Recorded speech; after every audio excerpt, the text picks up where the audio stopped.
The 2023-24 NBA season is over. The Boston Celtics are 18-time champions. The Hawks drafted Zachary Ricochet with the first overall pick in this year's draft. Klay Thompson is a Dallas Maverick, and LeBron James is gearing up to play on the same NBA roster as his son. But as we wait for the next season and watch as GMs either desperately or deliberately work to retool their rosters and guide their franchises to success, I think it's worthwhile to do some reflecting on last year. Edwards gets it back and threw it down and one. A southpaw finish from Kyrie Irving, just absurd. Oh, it's good. Jokic got it off in time, and the Nuggets win it. Oh, daytime is alive and well in Milwaukee. The other way, dive. Oh, he brought the house down. Look at this Jazz crowd. They don't believe it. Specifically one particular franchise, the Memphis Grizzlies. Morant! Oh! Free up Murphy. Morant, takes off and changes and puts it down with the offhand. From downtown Memphis, Brandon Clark coming with the heat. Karis LeVert, 3 seconds. Garland, 2 seconds. A three is blocked by Brooks. Hammer, nail, Coffin. This baby is over. Who were, really still are, a young, up-and-coming roster hoping to take the next step to championship contention. I mean, just last year, they were the second seed in the West, and their young core was only expected to get better after another offseason of training. So, how did their 2023-24 campaign go? Okay, well, everyone knows the Western Conference is super competitive. You can still have a solid playoff run as a lower seed. I mean, just last year, we had 2 play-in teams in the conference finals, and 1 in the NBA finals. It'll be a little harder, but it's still... yeah, probably not what anybody expected.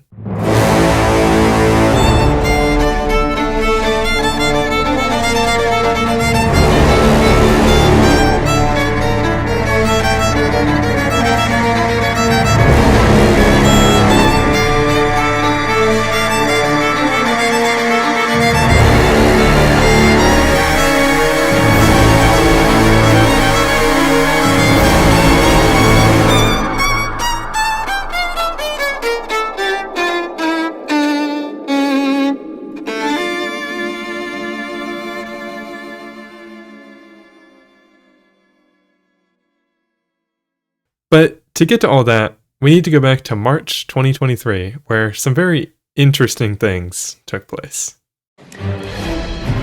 We are following some breaking news now. The NBA just announced that Memphis Grizzlies star Ja Morant has been suspended for 8 games without pay. His suspension comes after video appeared to show him holding a gun at a nightclub earlier this month. Morant said in a statement he takes full responsibility for his actions. He will be eligible to return to the court March 20th. So, on their way to their second consecutive 50-win season, the Grizzlies would hit a snag in the 2022-23 season, as their star player found himself in some deserved hot water.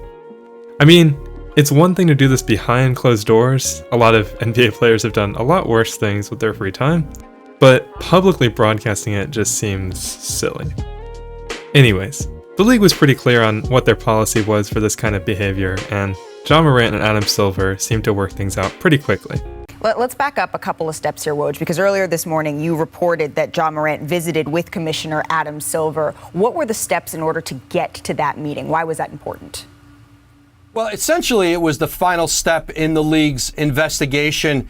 Adam Silver wanted to sit down with Ja Morant to see his level of contrition, what he had been able to gather, learn, improve upon in counseling, but also, I think, make Ja Morant make it very clear to him the gravity of this issue, what's at stake not just for Morant, the Grizzlies, but the league. I think with a player of his magnitude, you saw certainly some of the severity of the words, anyway, Adam Silver had in that statement. And so that was, I think, for the league, sitting down with Ja Morant today in New York, having that conversation, was really the final step in their investigation, which, of course, led them to conclude that there was not a gun recovered, that Ja Morant had not had a gun in the team facility or on a team flight, that he had just briefly handled,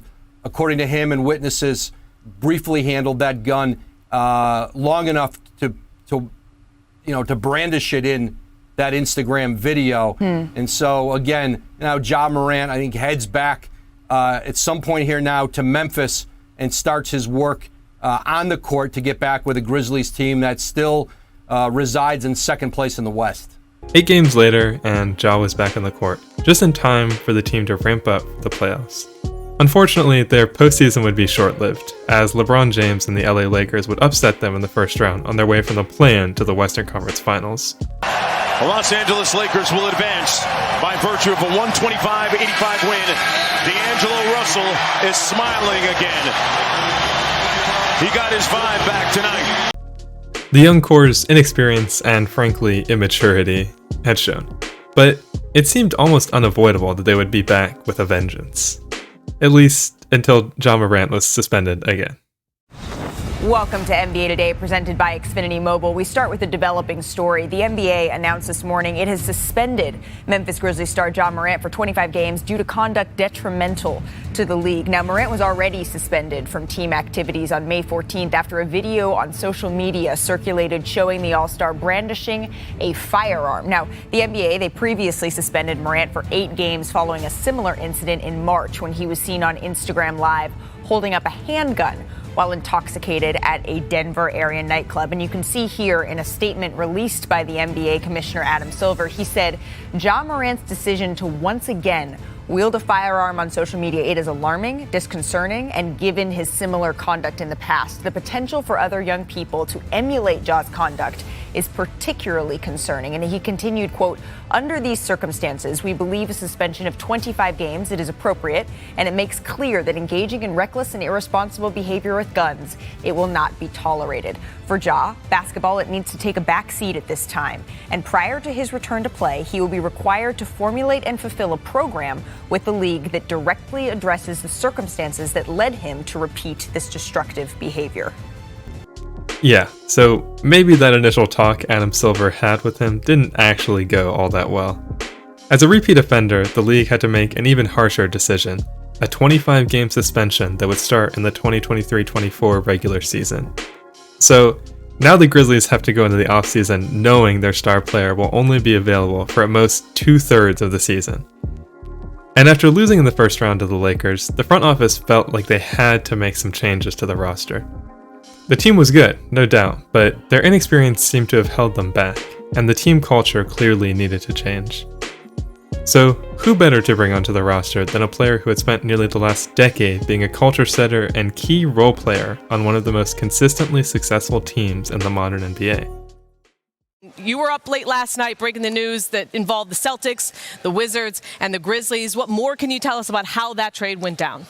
Well, Cassidy, last night, once the Celtics pivoted away from that 3-team deal that would send Malcolm Brogdon to the Clippers, they went back to the Memphis Grizzlies, who have been aggressive for, I think, a number of years in pursuing Marcus Smart. It's obvious how Marcus Smart fits into that Memphis team, what they need, and especially with Ja Morant out the first 25 games of the season. But they imagine a scenario in Memphis where those two can play together. Yeah, pretty big deal. It's hard to grade this trade for the Grizzlies since this whole last year was pretty much a wash, hence the video. But as reigning champions, the Celtics are obviously winners, and the Wizards are probably losers just because of how little value they really got out of Porzingis, who had just had a career year. So the Grizzlies send out Tyus Jones and some draft picks for Smart. Seems like a good deal. Tyus Jones as a backup PG for the team was incredible, but he wanted a bigger role, they wanted to mix things up a little. So yeah, Marcus Smart is a Memphis Grizzly.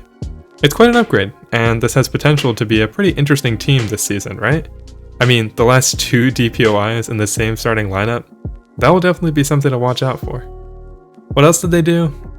Well, that was really their big move of the offseason. Everything else was really just kind of moving around some supporting pieces of the team. They drafted this Gigi Jackson guy, 45th overall, the youngest player in the draft, a raw prospect with a ton of potential. They signed Derrick Rose, they gave Desmond Bane a big contract extension, and yeah, they got rid of Dillon Brooks with a sign and trade to Houston. We knew he wouldn't be back on this team. We heard as much after the playoff loss to the Lakers. So now we just wait for the season to start. Well, really for this team, the season wouldn't start until sometime in December. Remember, Ja Morant is suspended for 25 games, so December 19th, 2023. Mark your calendars. Circle the date. Until then, the team would just have to stay afloat and then try and make a second half push to the playoffs.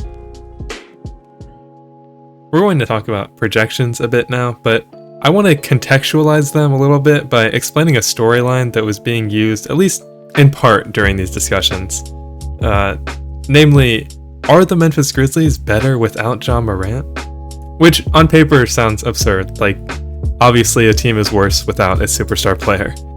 But in 2021, the Grizzlies had a record of 20-5 without Ja, 21-6 including the playoffs. This included a ridiculous stretch where they went 10-2 while he was recovering from a left knee sprain, where the team also had the most dominant victory in NBA history, beating the OKC Thunder 152-79 on December 2nd, 2021, the highest margin of victory in any NBA game ever. In 2022, the team was 11-10 without Ja, which is less impressive, but still proved that they could hold their own without their star guard. But no, the team was not better without Ja, and most people recognize this. Still, the Grizzlies were expected to continue to be an active presence in the 2023 NBA landscape. The day before opening night, ESPN had them projected as the 5th seed, finishing with somewhere around 44 wins on the season. The writers at NBA.com had them as low as a play-in team and as high as the 2 seed, averaging out to a ranking of about 5.6, or the 6th seed. The Memphis Commercial Appeal, a local news organization, projected them as the 4th seed, with 48 wins. Sports betting lines were generally around the low to mid-40s. I saw a variety of over-unders ranging from 42.5 to like 46.5. Essentially, people were cautiously optimistic that the Grizzlies could replicate at least some of the success they'd had in the previous season, and end up in the postseason mix. Although they would miss Ja Morant early on, acquiring Marcus Smart was a big move, and had the potential to push the young team to a respectable playoff run. And not just the media, the yearly NBA GM survey released and showed that even general managers thought this Grizzlies team had potential. They were ranked as the 6th best team in the Western Conference, and voted the 2nd best defensive team in the league. Marcus Smart was voted the most underrated offseason acquisition, and he and Jaren Jackson Jr. were voted as the 3rd and 4th best defensive players in the league respectively. So, definitely not a team to take lightly. Even with Ja's suspension, the NBA media still had pretty high expectations for them. But now the time for projections is over. Opening night is here. Let's sit back and watch our team play. The building is full, it is loud, and we are underway with the 2023-24 NBA season. Glad you're with us wherever you may be. Now with 9 to shoot. Bane got the screen by Tillman. Will pick and roll, and X powers it in for the first basket of the season. Off the back iron. Xavier Williams, good hustle to take the rebound away from Ingram. Smart for 3. It's through! Welcome to Memphis, Marcus Smart. Brandon Ingram, primetime scorer. Tough defensive assignment for Xavier Williams. Ingram pulls the trigger and reins it in. Ingram drives on Tillman. There's that mid-range jumper. Yeah, the Grizzlies -4 on the glass overall. Pelicans did not have a second chance bucket in the first quarter, and Ryan rings the bell again from downtown. Herb Jones with 5 as the Pelicans extend to a 7-point lead. Ingram up under 360 spin. That'll count, and a foul on Xavier Williams, his second. Grizzlies have gone from a 3-point lead to a 15-point deficit since the end of the first quarter. Bane way deep, bottom. But then everyone else is going to be in a help position defensively. Skip pass to Bane, corner 3, bango! Bane with back-to-back triples. It's a player here, right? And it's warranted. It's deserved. Now let's see what the Pels can do. Uh-oh. Unclear path. Look out! Uh-oh. Jaren Jackson a little bit late. But you know what? That's going to happen. When you block shots, you're going to get caught. Kennard coming up short. Pels on the run, a final minute of the first half. The lobs. Oh, wow! What a pass! Brandon Ingram. Zion on the receiving end. Somebody done woke up, Joe. Man. Somebody done woke up. Talk about high deflection team that led to them being able to get the easy transition score. McCollum deep and bottom. C.J. McCollum now 4 of 7 from beyond the arc. Now they get it to Bane. A pump fake, a euro, and a finish by Desmond Bane. Timeout Pelicans. Grizzlies had 20 paint points at the half. They have 40 right now, 20 in this quarter alone. McCollum a little shake and bake off the high glass. I don't know if they would maybe try to get Jaren out to save his. Doesn't pick up the fourth. Yes. But he is in there. Ingram casts a long 2 and puts it in. Grizzlies were 7-21 last year when trailing through 3 quarters. Step back 3 by McCollum. It's in. Herb Jones. Offensive rebound and an and one opportunity. Herb Jones working hard on the glass. Jones can't convert, but gets it back, and it's a 5-point possession. Grizzlies coffee time.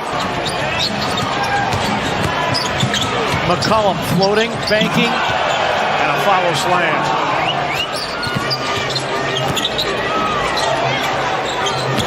Williamson with a spin away and a flush.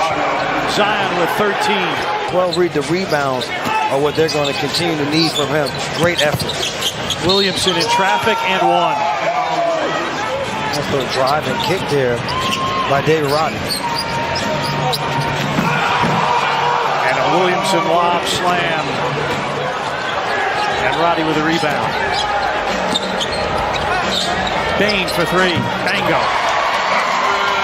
29 for Bane.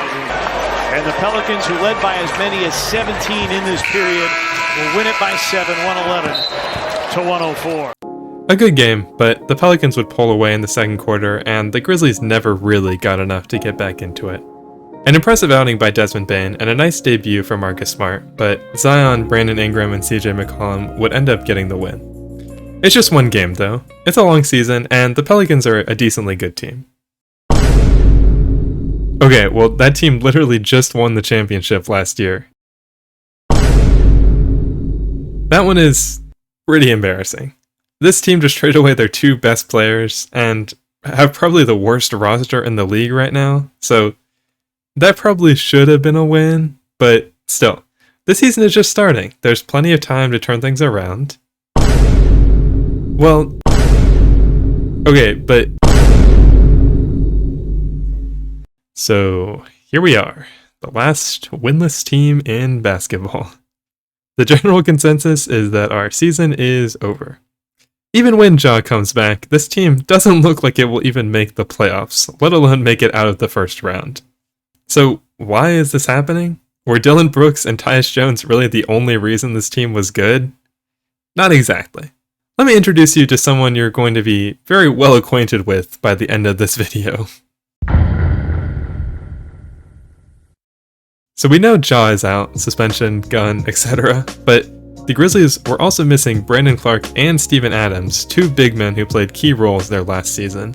Steven Adams in particular held down the starting center position for most of the Grizzlies' 2022 campaign, but suffered a PCL sprain in a January game versus the Phoenix Suns, missing the rest of the regular season and that year's playoffs. Going into the offseason, he was projected to return by opening night, even going so far as playing scrimmages and some preseason games, before it was reported that he would need knee surgery, a season-ending operation, though he was expected to make a complete recovery. He would in fact miss the entirety of the 2023 season, and would be traded to the Houston Rockets at the deadline for another injured player and some second-round picks. And since this video is mostly about injuries, for the rest of it, let's just have a little injury tracker that we can add to as we follow this team throughout the season. We'll start it off at 48 games lost to injury for Steven Adams, plus 3 for Oladipo, who would get waived soon after the trade. We'll also keep track of total player games lost, including suspensions, which will just be the 25 games missed from Ja Morant. Brandon Clarke arguably had it even worse, suffering a torn Achilles in a regular season game against Denver on March 3rd, 2023, An Achilles injury is one of the worst an NBA player can get and can be career-altering to career-ending. Not something you want for anybody, but especially not a professional athlete. Clark would undergo surgery soon after his injury, set to be sidelined for at least 12 months. He would end up playing 6 games for the Grizzlies near the end of the season, and would actually look pretty okay as he was slowly integrated back into the rotation. But anyways, let's just add 76 games lost to our little tracker. So already to start the season, we have 2 players basically out for the year, and 1 suspended for 2 months. In addition to these lingering injuries, the team would also deal with several new ones from the start of the season. Santi Aldama would miss his first 6 games with an ankle sprain. Luke Kennard would miss 3 games due to concussion protocol after taking a hit to the head in the season opener. Derrick Rose would miss 7 games after playing against Dallas, and Xavier Tillman would miss 10 games, and Konchar would miss 2 games after their match against Portland. So here is our current injury list after the first 6 losses in the season. Already pretty absurd, considering all of these players are actual rotational pieces for their team. The point is, the Grizzlies honestly had a right to be this bad. Missing 2 starters and several rotation pieces is tough, especially when you're trying to integrate a new player onto your roster. The team would still end up winning their 7th game, a rematch against the Portland Trail Blazers, a lottery team who had just traded away potentially the best player in their franchise's history. Basically, things did not look good. It was hard enough missing their best player for 25 games, now they were being repeatedly pummeled by the dreaded injury bug. As the season continued, the team continued to struggle through their schedule. Jake LaRavia would miss 13 games due to a combination of a toe injury and a corneal abrasion starting after a loss to Miami. Another loss, actually a win against the Clippers, and now another LA game, this time against the Lakers. As far as rematches go, it was pretty disappointing, and showed just how much the Grizzlies team was struggling compared to last season when they faced off against the same squad in the playoffs. Not only that, Marcus Smart would hurt his ankle in the first quarter, an injury that would keep him out for the next 17 games of the season. Luke Kennard would also leave the game early with a knee injury that would eventually be diagnosed as a bone bruise, sidelining him for the next 20 games. In short, this was a harrowing experience for fans and players alike. So the season continued. The injured roster rolled along, picking up more losses and a few more injuries along the way. The front office would also start to sign more players. At this point, the rotation was dwindling because of how many people were out. Shaquille Harrison would find himself rostered for all of 5 games before being released, and Jalen Noel would be on the team for 16 games before returning to the free agent pool.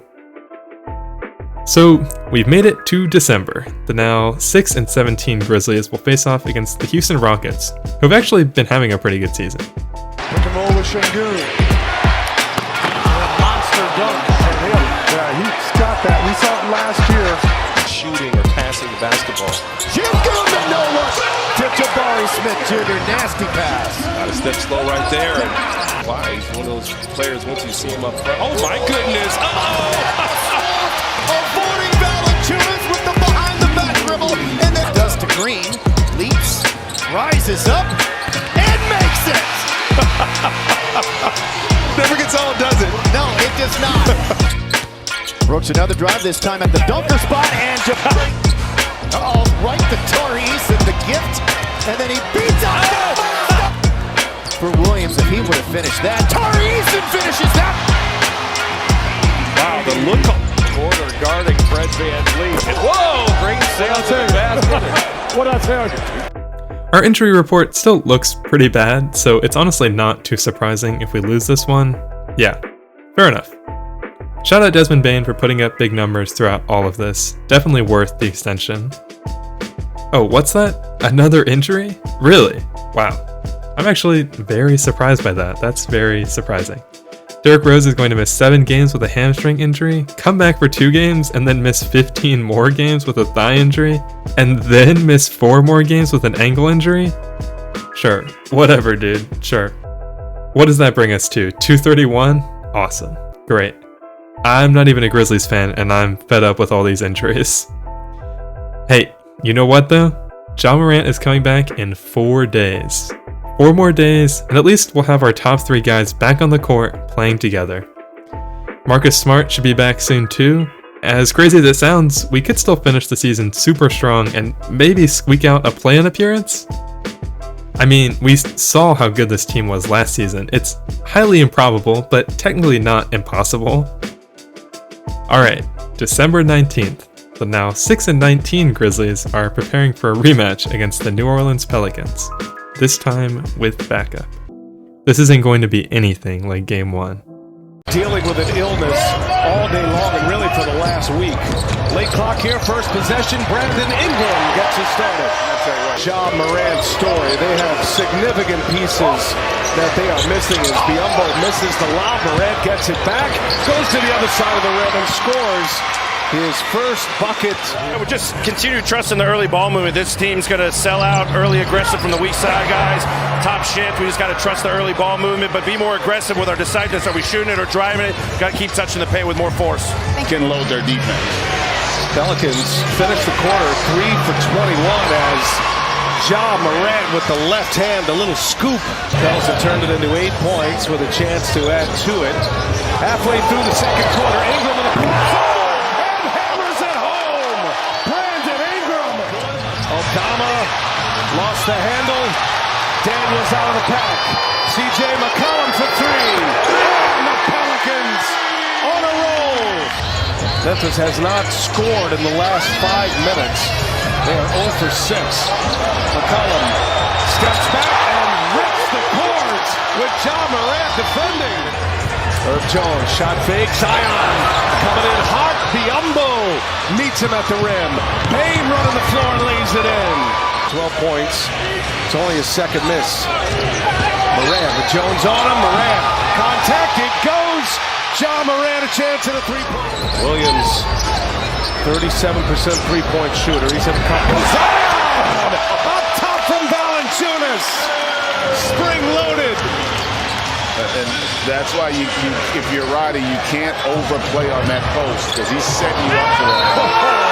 Ja Morant, spectacular spin and finish. On the attack, nobody there for him. Valanciunas with the steal. Najee Marshall and Zion with the highlight. Bigger part of his repertoire. Memphis plus 10 here in the third quarter. Brandon Ingram keeps it going. Ingram's got 13 in the quarter now. He's in one of those losses at the hands of the Pels. McCollum thought about it. Now he'll pull a long one. And he'll hit a long one. Bane will let it fly from 30. Wow, he just needed to back up a little bit. Pelicans lead is 6. Morant probing, rises up, and a finger roll to put it down. Just explosive off the bounce. Marcus Smart hopeful to return soon, as is Kennard, as is Rose. But they are shorthanded, and it has been a rough season. Ingram drops Bane and hits the jumper. Pelicans lead is 4. 4 minutes to go in regulation. Ingram throws it into fifth gear. Pull up, pop!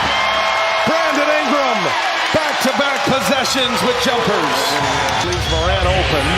6 to shoot now. Here goes Morant. In the paint. Morant rises up and gives Memphis the lead. Their first since the first quarter. 9-1 run for the Grizzlies. Now the Pelicans behind. And Zion. No, but Valanciunas with the follow. Memphis, no timeouts left. Into the backcourt it goes. Morant's going to get a head of steam with a chance to win it in his return. Here goes Morant. He spins. Morant scores! And the timer expires. Count the basket. And Ja Morant wins it for the Grizzlies. Show-stopping performance. And yeah, despite the Pelicans building up a 24-point lead in the second quarter, the Grizzlies would battle back to win the game, fueled by some spectacular Ja Morant finishes and him scoring 14 points in the fourth quarter, including the game-winning layup. It was a big moment, a potentially season-altering moment. Their star was back, and the team would win 3 more games straight to set their longest win streak of the season. Their momentum was unfortunately short-lived. Ja would miss the next game in Denver due to an undisclosed illness. Coming back, the team would go 2-3 in their next 5 games, ending with a win against the LA Lakers. In Ja's first time facing the team since their playoff series, he would help his squad get their first win against the Lakers since the 2023 playoffs.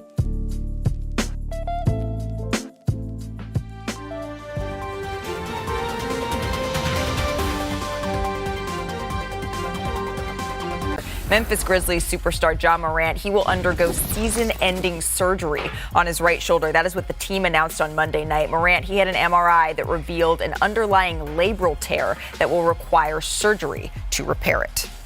So, Woj, we know this happened over the weekend during a training session, but we really don't have many more details here. How exactly did this happen?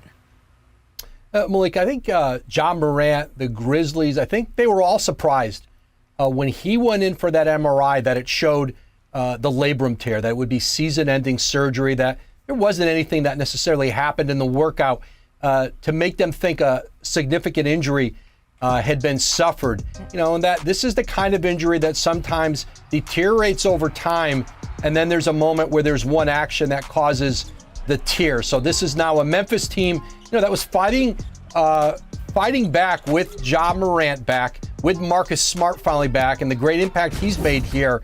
They hoped they'd get Brandon Clark back later in the season, that they could get it out of the lottery into the play-in.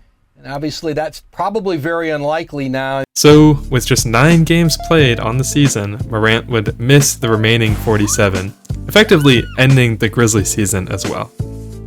Really, the season was pretty much over anyway. At 13-23, it would have taken a lot to really get them back into the postseason mix, and they were just continuously overwhelmed by injury after injury. The game after Ja's injury, Santi Aldama would suffer a knee contusion that would have him miss 3 more games. The game after that, Marcus Smart would dislocate his finger in the second half of what was building up to be one of his best performances of the season. This turned out to actually be him rupturing something in his finger that I don't even vaguely understand, and this would end up being another season-ending injury, having him miss the last 45 games of the year. And at this point, some people might say, well, it can't get any worse, but actually it can. And in fact it did. In the very next game, just 3 days after Marcus Smart's season was ended, Desmond Bane would sprain his ankle in a game against the Clippers, a sprain bad enough to stop him from playing the next 29 games. At this point, I'm running out of ways to say this guy got injured and he missed X amount of games. I'm having to dust off my thesaurus just to keep things a little interesting. And that's what, 3 injuries in a row? Now we're having to call up G League guys. Jake LaRavia, get in there. Gigi Jackson, get in there. Have a game, go crazy. What's the worst that could happen? Well, for Jake LaRavia, it would be an ankle sprain that would keep him out for 16 games. And that was exactly 1 day after Desmond Bane's injury, and 1 day after being called up from the Grizzlies G League team. This would be the end of this particular crazy streak of injuries, and in the meantime, the front office looked to sign more players, since at this point, their roster only had like 6 healthy guys available to play. So, welcome to Memphis, Scottie Pippen Jr. Come play for us, and you will actually play. You have to. At this point, it's less about wins and more about just surviving the rest of the season. Although this version of the roster would actually have a decent run after these injuries, winning 4 of their next 6 games, which is good for a sub-500 team. But all good things must come to an end. Luke Kennard would have to sit out 4 games with knee soreness, and after a game against the Indiana Pacers, Zaire Williams would miss 8 games with a left-hand contusion. Just to make things even worse, Vince Williams would miss this next game too, leading to one of many infamous images produced by this nightmare of a season. 11 players out with an injury in 1 game, only 8 players available to play at all. And they all saw the floor quite a lot. Now, there have actually been times in NBA history where teams have had far fewer active players on the roster. More than once, a team has reached a point where less than 5 players were active in a game, leading to an interesting exception in the NBA rulebook where a fouled out player can actually stay in the game under extreme circumstances, but will receive a technical foul along with any additional foul they commit.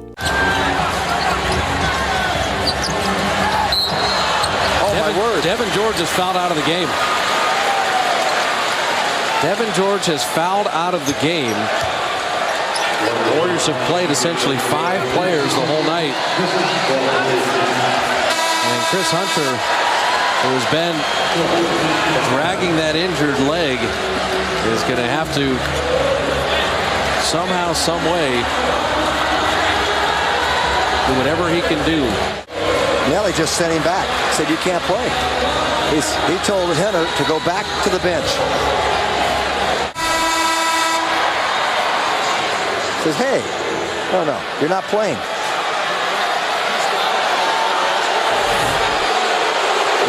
Here it is. They want to do the same thing they did when Steph Curry fouled out and didn't have enough players. Right. They want Devin George to stay on the floor. That's it. And it would take the technical foul. And see, the problem here is that Hunter has been injured in the game.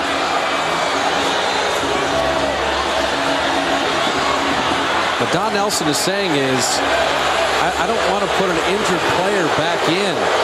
He can't play. You can read his lips. And so he's saying, hey, give me a technical foul, whatever you need to do. If you foul out of the game and you're down to the 5 players, then the player can stay in the game with a technical foul, and every foul he commits is another technical. Each team consists of 5 players, and no team may be reduced to less than 5. Player in the game receives his 6th personal foul, and all substitutes have already been disqualified. Said player shall remain in the game and shall be charged with a personal team foul. Now, see, the problem is Hunter has not fouled out of the game, but he's been injured and he can't play. Monte Ellis just couldn't get it off glass. Hunter is dragged. Oh, my goodness. Right down the middle of the screen there. He just ought to stay right in the defensive zone area. If Pendergraft goes out, makes a jump shot, so be it. Chris Hunter, he can't really do anything. They're going right to him. And he blocked a shot! He's Willis reading this thing on one leg. Luckily, nothing like that happened in this game, thanks to the additional signings made throughout the season, including one the day of this game. Shout out Matthew Hurt. But still, just a ridiculous scenario. The day after, the Grizzlies would sign even more new players, adding Trey Jamison, who would actually spend the rest of the season with the team, and Tosan Evbuamwan, sorry, my pronunciation for that is probably terrible, to try and deepen their rotation a bit. At this point, the Grizzlies had 21 players on their roster, with half of them stuck on the injury report. Nearing the trade deadline, the team would make some moves looking towards the future, trading a still injured Steven Adams to the Rockets and Xavier Tillman to the Celtics in exchange for draft capital. At the deadline, they would also help facilitate a deal sending Royce O'Neal to the Suns, ending up with Yuta Watanabe, Chimezie Metu, and a first-round pick. So things were going alright. The season is definitely a wash at this point, but the team still has to play, so why not give some random guys a chance to show what they can do? Worst case scenario, they aren't good and they don't get another contract. But we have too many minutes and not enough players. I mean, look at this. So let's just get to the end of the season. February 12th, Scottie Pippen Jr. would leave a game against the Pelicans early and end up sitting 12 games with a bulging disc in his lower back, which just sounds terrible. Jordan Goodwin would get a contract for the rest of the season, then the All-Star break, more losses. Oh, here we go. February 28th, Minnesota Timberwolves. Derrick Rose would leave the game early with back soreness, eventually diagnosed with right osteitis pubis, no idea what that means, that would end his season 24 games early. On March 1st, recently acquired Yuta Watanabe would play his last game of the season, missing the next 21, initially with a wrist injury and then for personal reasons. This was also his last season in the NBA, as he retired after a 6-year career which fittingly started and ended in Memphis. The very next game, just 7 games removed from recovering from his last injury, Zaire Williams would play his last game of the season, leaving early with what was diagnosed as a grade 2 hip strain, sidelining him for the next 21 games. A week later, Vince Williams would also play his last game against the Hawks, sitting the last 18 games with left knee patellar tendonitis. Scottie Pippen Jr. would return from his back injury for exactly 1 game, but would sit out 2 more right after with a shin injury. Oh, and hey, we're officially eliminated from playoff contention, so no longer playing for anything. John Konchar would play his last game against the Spurs on March 22nd, missing the last 11. After recovering from his first major injury, Desmond Bane would play a few games, but would miss 10 of the final ones with back soreness, ultimately getting shut down by the team for the end of the season. Santi Aldama missed the last 7 games of the season with a right foot strain, and Kennard and Jaren Jackson would both sit out their last 6 games. And that's how we got here. So, as the regular season winds down, the chaos would finally end on April 14th with a loss to Denver at home, despite a career-high 44 points from Gigi Jackson. Their final record would stand at an honestly respectable 27-55, 13th in the Western Conference. Lots and lots of freak accidents, a lot of bad luck, and a record-breaking season for the Memphis Grizzlies in the worst way. So, how injured was this team actually? Well, first off, this isn't actually our final count. I skipped over a lot of little knick-knack injuries that just kept players out 1 or 2 days non-consecutively. So let's add all of those. And now our final count is 567 games lost to injury in one season. If we include Ja's 25-game suspension, which most people do, that gets us up to 592 player games missed, which is the official number reported by the NBA. So, is the title true? Was this actually the most injured team in NBA history? Yes, definitely it was. The previous record for man games lost in a season was 519, held by the 03-04 Toronto Raptors. Even if we don't count Ja's suspension, they destroy this record and are now a part of basketball history. Let's look at some more numbers though. Numbers are always fun. A reminder that an NBA season is 82 games long, meaning that on average, the team had 7.2 players out per game. A traditional NBA roster is about 15 players, so on average, the Grizzlies were playing each game of the season with half of a roster injured. Now, obviously this wasn't actually the case, thanks to injury exceptions, which allow teams to spend more money and sign more players due to extreme circumstances. The Grizzlies were granted a total of 12 injury exceptions during the season and 1 suspended player exception. A whopping 33 different players would see the court for the Grizzlies this season, breaking the previous record of 28 players also set by the Memphis Grizzlies back in 2016. Throughout the season, the team would send out 51 different starting lineups, another record-breaking achievement. Again, 82 games in a season, 51 unique starting lineups. Just think about that for a bit. You might be curious, how did this compare with the rest of the NBA? I mean, in the modern era, there are a lot more injuries, so even though this seems extreme, is it really?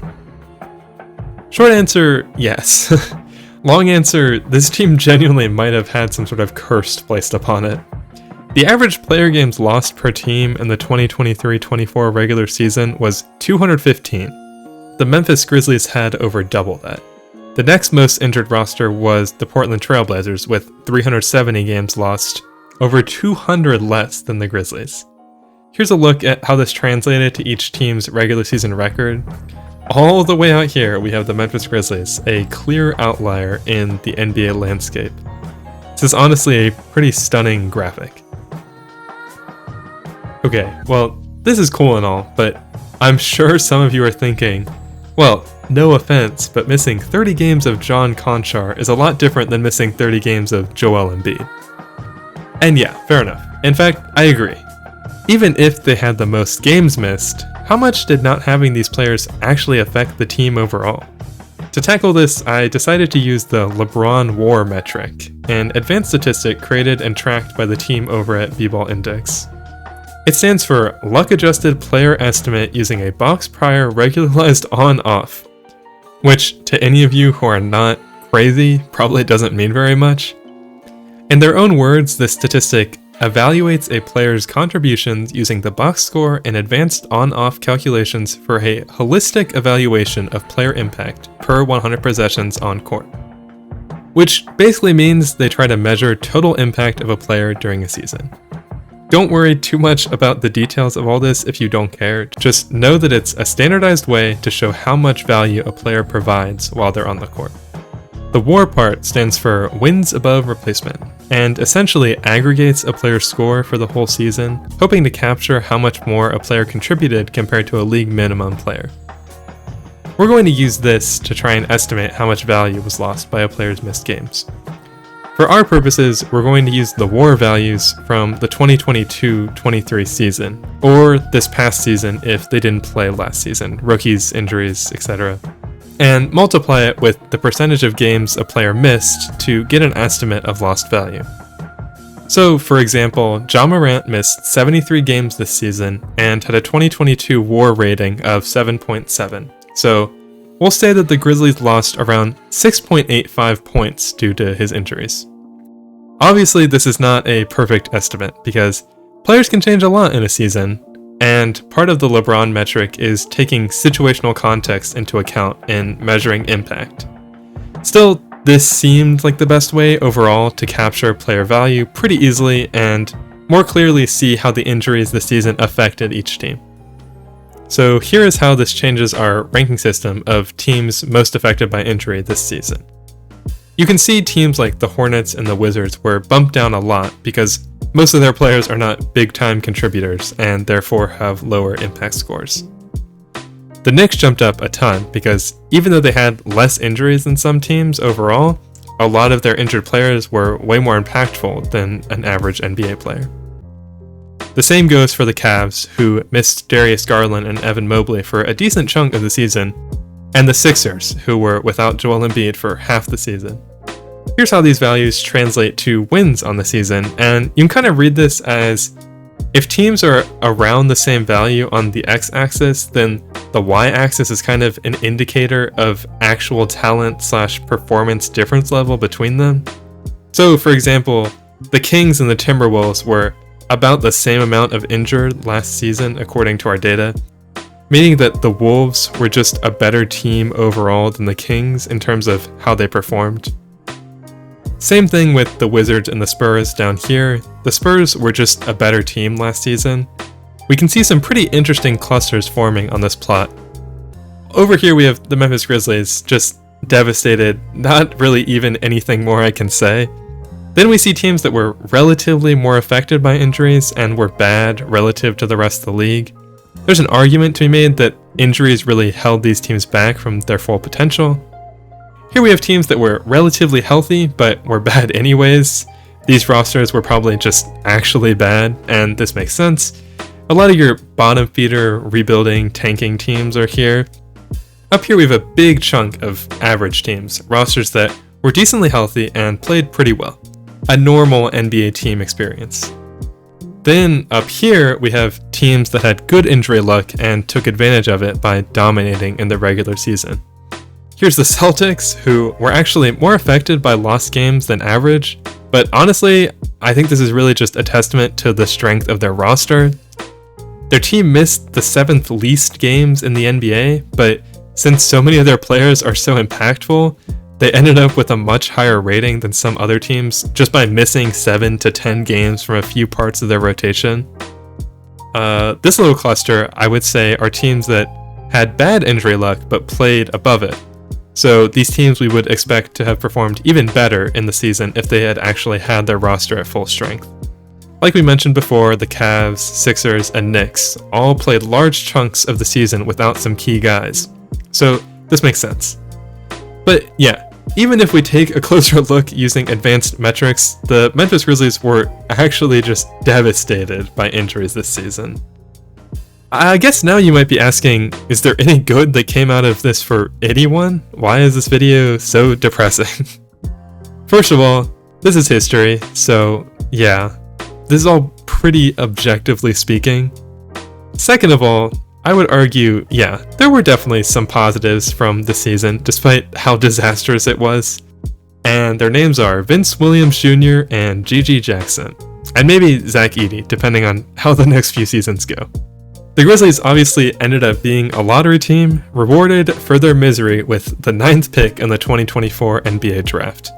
That's pretty cool. Zach Edey is an interesting addition to this roster, especially going from guys like Steven Adams and Xavier Tillman to him. I will say I'm cautiously skeptical, but I think it would be super cool if it worked out great for everyone and he had like a Derek Lively type of year with them. Not really sure if that will happen though. Vince Williams and GG Jackson though, we will definitely see more of.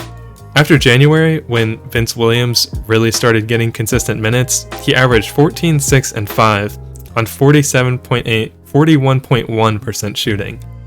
GG Jackson would get similar opportunity and would average 14, 4, and 1 on 42.8, 35.7% shooting. After all the injuries started to pile up, these two especially took advantage of the opportunity and outplayed any preseason expectation of them. There were points in the season where it really felt like their team more than anyone else's, besides Jaren Jackson Jr.'s. Just really impressive stuff, especially for players this young, and I'd be really surprised if they fell out of the rotation next season completely. Other than that, I guess I don't really have much else to say. We've reached the end of our little journey together. Any of you that are still here, thanks. These videos take a surprisingly long time, so if you enjoyed it, please like, subscribe, share, whatever, as lame as that sounds. I think to close it out, I'm going to play part of Derrick Rose's exit interview for this season. He's a guy that is all too familiar with terrible injury luck, so I think he can offer us a good final perspective on things. The saying I'm going with this year is you got to see beauty in everything. And sometimes it's hard seeing that, but most people don't see it. But I grew to really see, or I'm trying to see beauty in everything, even with my ups and downs.